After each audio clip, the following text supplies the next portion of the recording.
Karibu sana kwenye Shija TV. Hii ni podcast ambayo itakuwa inarusha matangazo moja kwa moja kupitia akaunti ya YouTube ya Shija TV. Lakini unaweza kwenda kwenye mitandao yote ya kijamii kwa jina la Deogratias Shija. Nitakachokuwa ninakifanya hapa kwenye Shija TV ni kwamba nitakuwa ninakukusanyia habari ambazo zimebamba kwa wiki nzima kutoka nyumbani Tanzania, lakini pia hapa Canada. Na leo katika habari ambazo zimebamba nyumbani Tanzania ni pamoja na ripoti ya mkaguzi mkuu wa hesabu za serikali kwa maana ya CAG.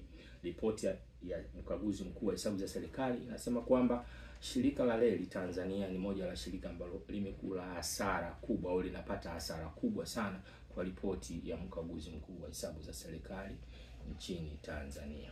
Lakini pia kwa upande wa siasa, katibu wa itikadi na uenezi Amos Makalla alikuja akasema kwamba Chama cha Demokrasia na Maendeleo Chadema kinaweza kusambaza ugonjwa wa Ebola.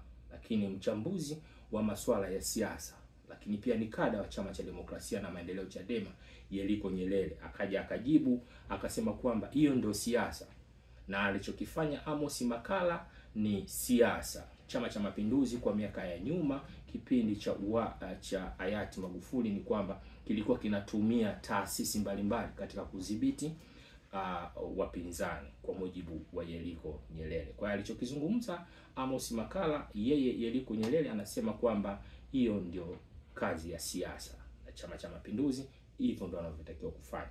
Lakini habari kubwa nyingine ambayo imebamba kutoka nyumbani Tanzania ni kwamba msemaji wa baraza la wanawake Chadema Sigala, huyu dada ameshambuliwa na mlinzi wa John Heche na kupelekea pia umoja wa jumuiya wa wanawake wa Chama cha Mapinduzi kutoa tamko na kulaani.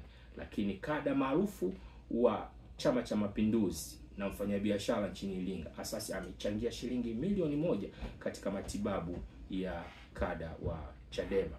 Lakini pia habari nyingine ambayo ilibamba kwa wiki nzima ni kwamba mwenyekiti wa wilaya ya Chadema wa Mwanga, Lembrus Mchome, ni kwamba amepewa barua ya kujieleza baada ya kuwa ametoa shutuma nyingi, au kwamba alipeleka barua ya kumtaka msajili kuilazimisha Chadema kwamba katika uchaguzi uliopita wa kuchagua wajumbe, wanasema akidi haikuweza kutimia.